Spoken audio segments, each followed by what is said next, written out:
Au plan national, les 5 chantiers contenus leur bonhomme des chemins, les cas des routes, pas une semaine sans une route réhabilitée à Kinshasa.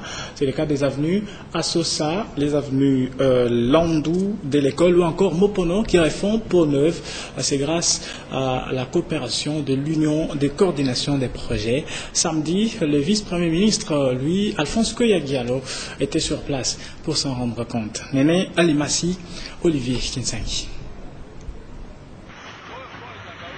Ce samedi, certains membres du gouvernement n'ont pas choisi de rester dans leurs bureaux climatisés. Ils sont descendus sur le terrain pour inspecter les travaux de réhabilitation de la voirie urbaine.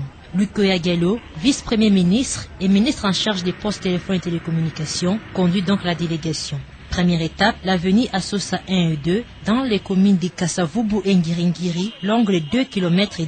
Route réhabilitée complètement. Par la suite, la délégation se dirige vers la première rue limitée où le pont Yolo est aussi en train d'être réhabilité. Les cortèges longent les boulevards Lumumba jusqu'à la 12e rue pour déboucher sur l'avenue Université. L'avenue Mopono, qui sépare les quartiers Yolo Nord et Sud, entièrement construite, émerveille le vice-premier ministre Luc Koya-Diallo. À ce stade, la visite est loin d'être terminée. Elle se poursuivra jusqu'à l'avenue Chaba Landou dans la commune de Bumbu, longue de 3,2 km, et l'on débouchera sur l'avenue de la Libération pour enfin atteindre les sites érosifs de Mataba 2 dans la commune d'Engalima. Ici, les travaux de construction des canaux d'évacuation d'eau sont finis. Il ne reste plus qu'à planter les arbres. Une note sombre, c'est le déversement des ordures dans les caniveaux par la population, un comportement que le ministre du Plan, Olivier Kamitatou, a fustigé. L'avant-dernière étape de cette tournée, c'est l'avenue de l'école réhabilitée sur 2,400 km. Là, une passerelle sur les collecteurs a été construite. Enfin, l'avenue du tourisme n'a pas échappé à cette visite. Cette délégation, qui a été composée également du ministre des Infrastructures,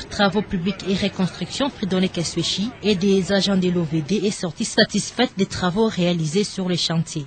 Il faut noter que c'est l'entreprise chinoise Zhengwei Technique Congo, sous l'égide de l'unité de coordination des projets ICOP, qui a exécuté ces travaux. Et le gouvernement congolais a mis la main dans la poche pour sortir des millions de dollars américains pour réaliser ces chefs-d'œuvre. Et l'on peut dire que les chantiers infrastructures, dans son volet route, est donc une réalité à Kinshasa. De quoi féliciter le chef de l'État Joseph Kabila Kabange, initiateur des 5 chantiers.